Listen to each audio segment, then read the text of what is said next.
So, Poogie, why don't you tell me a little bit so that the audience gets to know you about who you are and where you came from? Well, I came from Memorial Hospital, December the 3rd, 1952. And my father was gone on a trucking trip. He was a truck driver, sold vegetables and watermelon, he was in Florida. When you were born, he was in Florida? When I was born, yeah. Where was he? Couldn't make it back. Where was he when you were conceived? Was he home then? In Washington. No, he was at home. Oh, okay. So he is your father. Okay. But yes, he was. He was with a watermelon when you were born. Yes. Do you think that damaged you any, or was it not? I never let it bother me a whole lot. No, it didn't. It didn't ever. I had never let a lot of things bother me. But and the name Poogie. Everybody wants to know about Poogie. Mm-hmm. My grandfather, my mother's father. My mother had okayed that with Dad to name me Nathan Leon Alders Jr. Your middle name's Leon? I didn't know that. Dang. Yeah. Okay. Anyway, so she named me that. And my grandpa came in and said, what are we going to name him? And she said, we've already named him Nathan Leon Alders Jr. He said, no, hell no. We're not going to name him that. He said, we've already got a Nathan. He said, this one's going to be Poogie. Wow. And that's how that happened. What was the weather like that day? Do you know? I don't remember. You can look it up on the internet. You can look up like the day. What was your birthday? December 3rd, 1952. There you go. December 3rd, 1952. While you're talking on about your life, I'll look that up. Okay.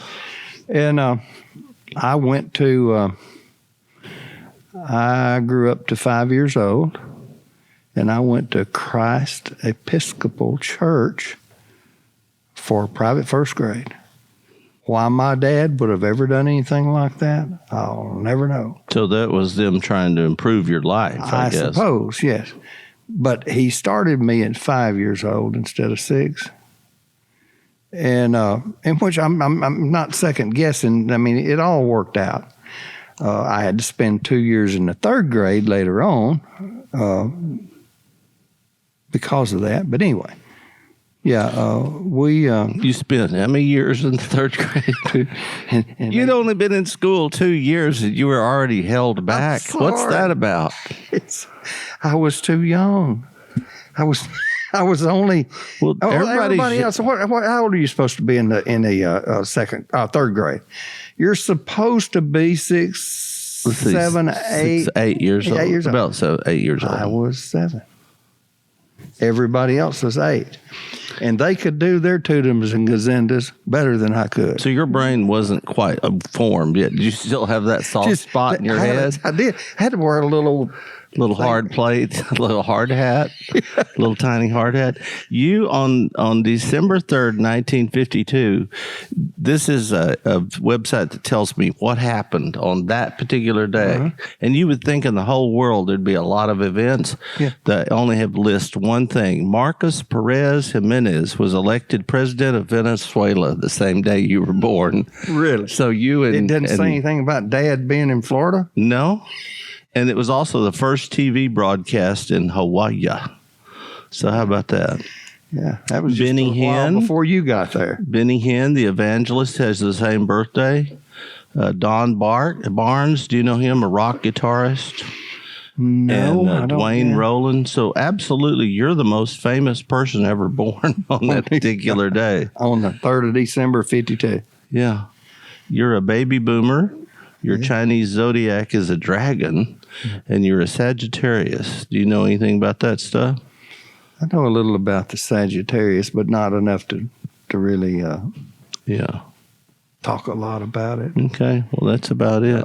So you were 5 years old. You were stuck in you held back in the third grade. And get this.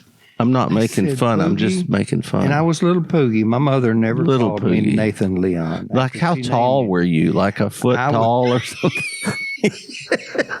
I mean, I was actually 18 inches tall in the third grade. I'm trying to figure that out. Well, okay. So you're 18 inches tall in the third grade. Yeah. Okay. And I was failing. And failing. Did Maybe you, it's I couldn't hear what like, was going were on. you like a little 18-inch-old baby with your hand on your head going, oh, my God, what have I done? I failed the third grade. I've never met anybody that could fail the third grade. What do you do in third grade anyway? Color? I don't know. But anyway, my mother and dad said, Poogie, Yeah. Miss Sitton is not going to be able to go next year without you being in her class. Oh, she loves you so much. I was a special child. You were 18 inches high, Yeah. and your brain didn't work with a little hard hat on. Yeah. That's good. Yeah. It just hadn't. So she loved you so much. Did you buy that argument? I think I did. Okay. And then, did anybody ever make fun of you when you were in the second grade for the third or fourth time? I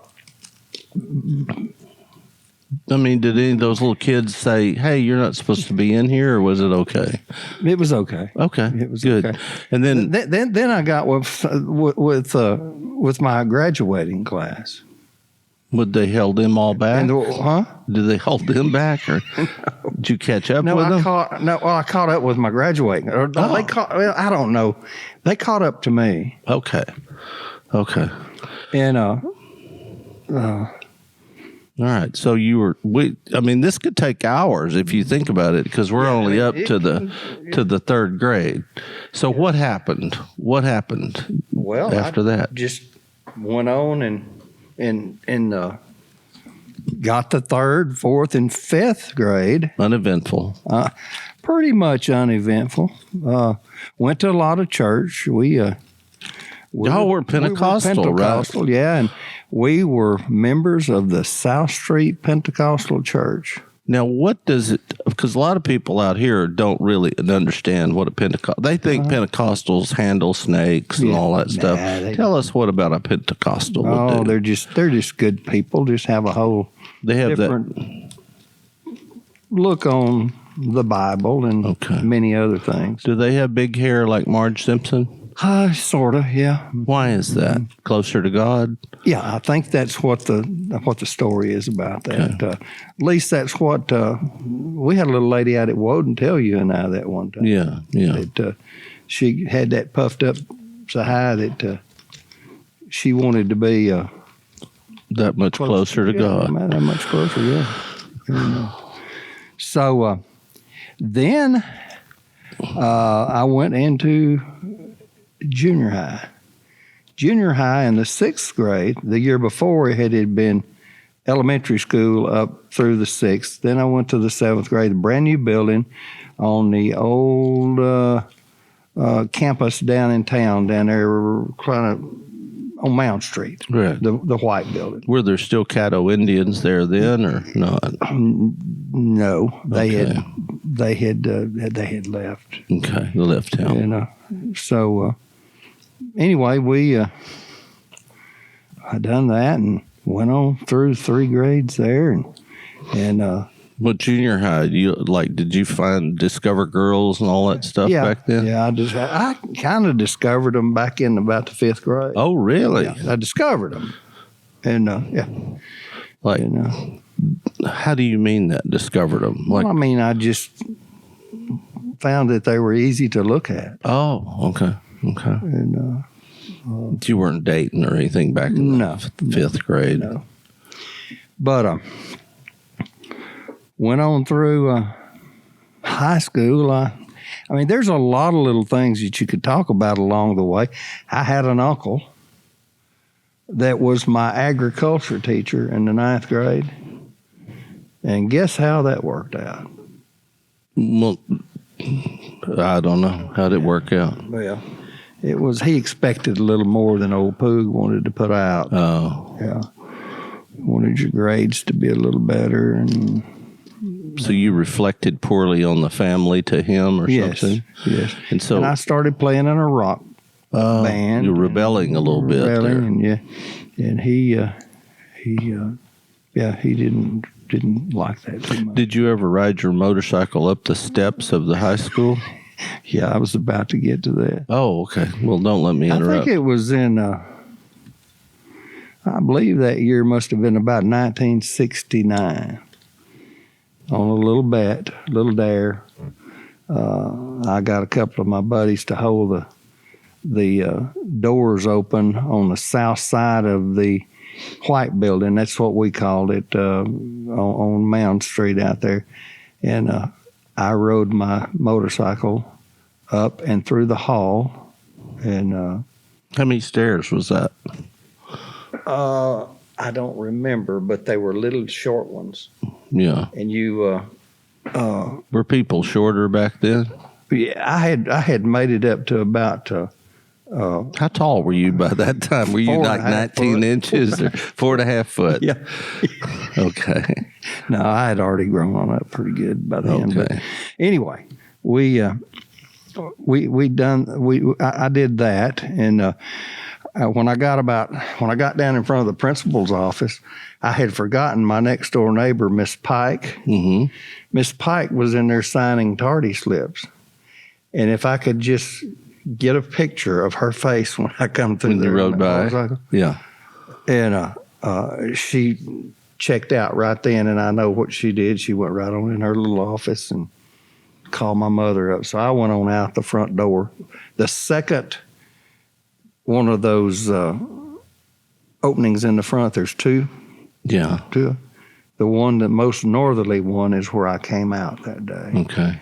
And then what'd you do? Did you head home? I just went right on out that sidewalk. And you think about that next time you go by there, me coming out of there, mm-hmm. and how that was. Were people clapping and cheering, or just? They were amazed, yes, in the halls especially, because it was it was about 5 minutes to late. In the morning? Yes. Wow. It was early in the morning. Got everybody's day started off good with that.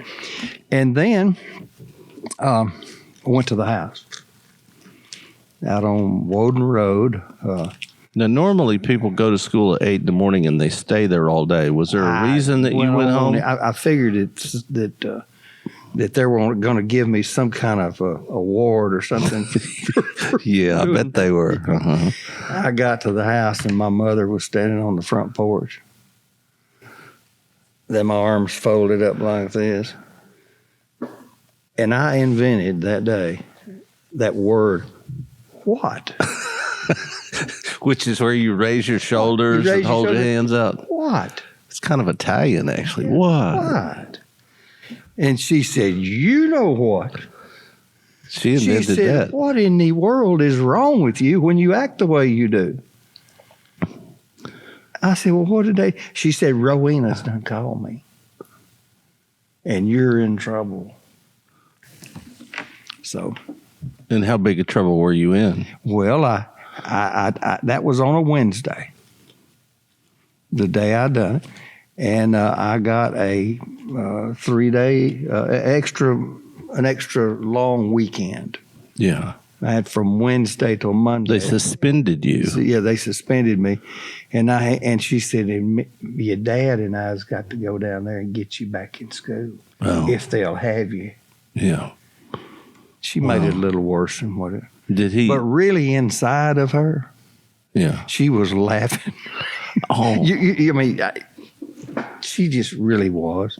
But Dad didn't think it was a bit funny. He didn't take that belt off, did he? Didn't. No, we had done got through with that. I got faster than him. I could outrun that belt. So they didn't believe in corporal punishment kind of thing back then, or they did and they just couldn't catch you, or what? Who? Your family. They didn't ever spank you? Well, I I was You about needed a 17 spanking, I years think. old then. Oh, Well, okay. somebody told But me you're one only time 4 foot tall, though. that Dad quit about three spankings before I got all that I Well, had. yeah. Yeah. That Okay. he was not quite finished. Right. But anyway, yeah. And that takes us up to getting out of high school, and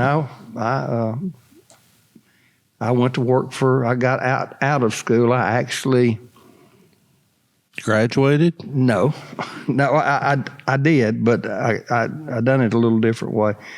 I had a chance to go to work for the fire department, and this was back in the older days. Now this was the fire trucks down there then were the same age as they were 52 models, just like me. Okay. But I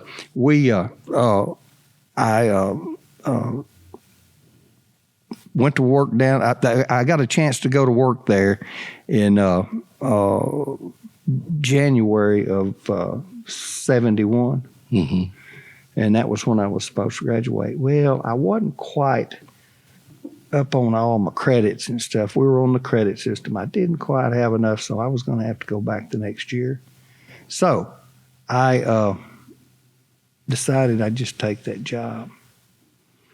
And Chief Delbert Teich, I'm sure you've read a lot about him over time. He's a lot of history with him in Nacogdoches. And he called me up in about March. He was at a house fire. We had it all put out and everything. He said, Aldous, come here.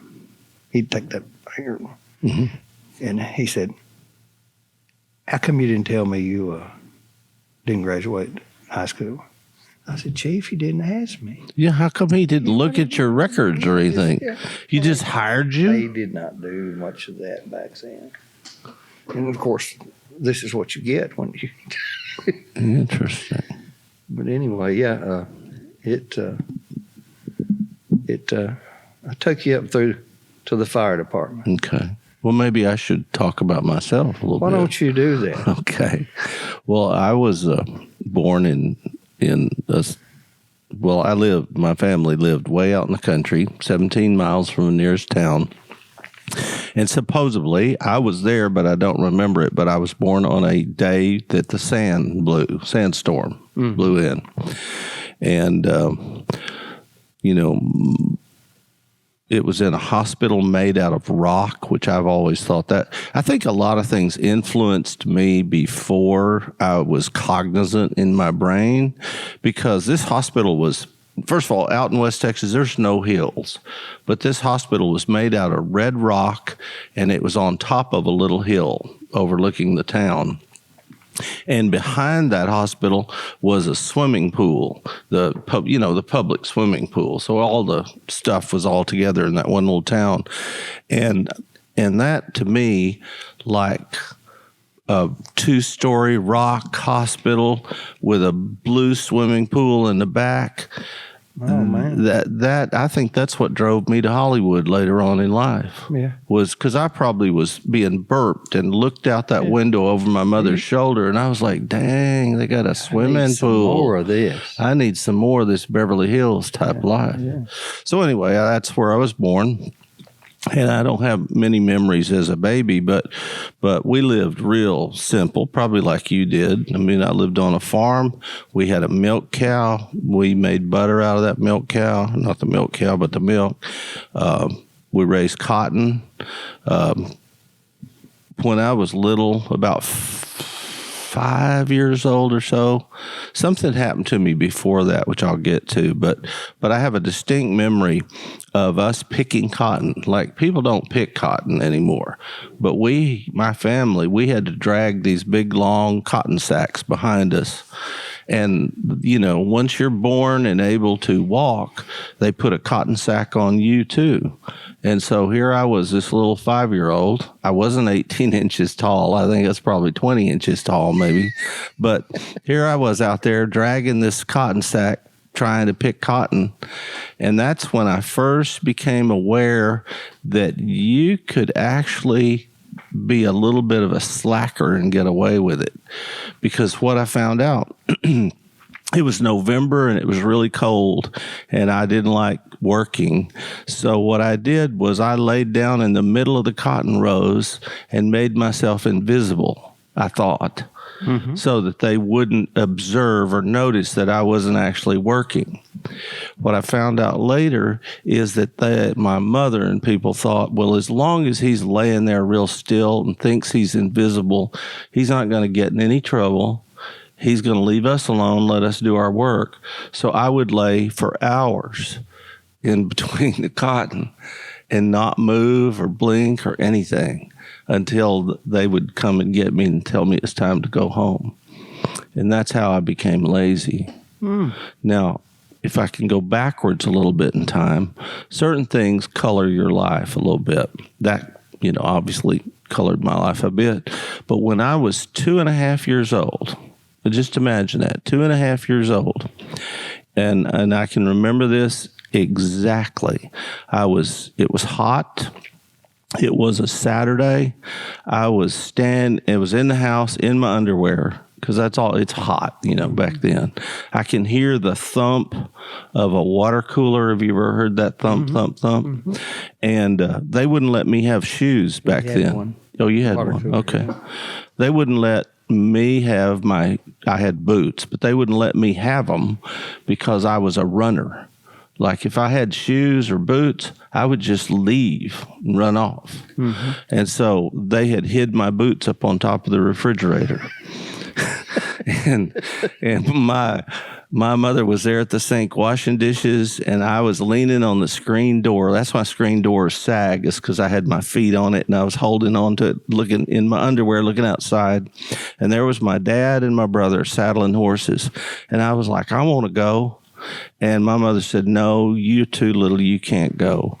And so I didn't take no for an answer very well. So I army crawled over to the refrigerator and I slid a chair very silently. She had her back to me because she was washing dishes, looking out the window. And she was aware, but, I wasn't causing trouble. So she didn't think. So I slid that chair over, climbed up on that chair, and grabbed my boots. And I put my boots on, had my underwear and my boots on by that time. And I made my way out of the back door of the house, ran out to the barn where they were, and I said, I want to go with you, as only a 2.5-year-old can say. And my father said, get back in the house. What do you think you're doing in your underwear and cowboy boots? I mean, I think he already knew I was headed for show business, because that's almost like Vegas right there. Yeah. And they got on their horses and rode off. And he thought that I was going back to the house because I kind of shuffled back toward the house. What did you do? I followed him. I followed them off on those horses, and they loped off and left me. And I was lost from 10 that morning until dark that night out in the pasture. And, a lot of mysterious things happened to me. Yeah, I was lost once too. Were you? Yes. And they ended up having a posse of neighbors looking all over the country for this little boy in his underwear and cowboy boots. And at one point, while I was lost, they found me about a quarter of a mile from the house at dark. But at one point, I had come to a barbed wire fence, and there was a herd of cattle on the other side. And this old mama cow came up to me, and she snorted and blew snot all over me, and which I think made me smell like a cow. So she adopted me, sort of. So I crawled through that fence, and the herd of cattle kind of pushed me toward an old abandoned house where they stored feed. And I sat on those steps, and that's where the posse found me. And I remember this man, I thought he was Gene Autry, but he rode up on a black horse with a black saddle with silver conchos. And then my mother came, and they thought I was dead. I mean, a little 2.5-year-old lost in a pasture for 8 hours. Anyway, I don't have another memory after that till I was 5 years old. I think that catches you up to my life pretty much. Yeah. That's great. Yeah. So now we are here, and you have, what is it, cardiac arrhythmophantasia or something? What is it that you had fixed or you're going to have fixed? I'm going to have it fixed. We probably need to get into that after I get it. You think? Well, maybe Well, we. I mean, we could probably. I've got atrial fibrillation. Atrial. Okay. And what does that It's mean? in the atrium of my heart. It's kind of like So is that like like a short circuit? But an atrium, isn't that like a Hyatt Regency where you can Yeah, but you have a little one in your heart. a little atrium? Mm-hmm. Yeah. And what does and what's happening? It's got a short in it, and it's making my heart fire, off at wrong times, and my heart rate to be. So you're like different. a 6-cylinder, an 8-cylinder. What are you? Well, I was a V8 to begin with, Right. And I think we're hitting on about 5 now. Yeah. So you need a head job or something. You need your rings. Yeah. You need your O-rings. Valve set. That's right. So, and okay. Well, maybe on that we should take a little break. And Okay, that'll be good. All right. It's Poogie and Maule.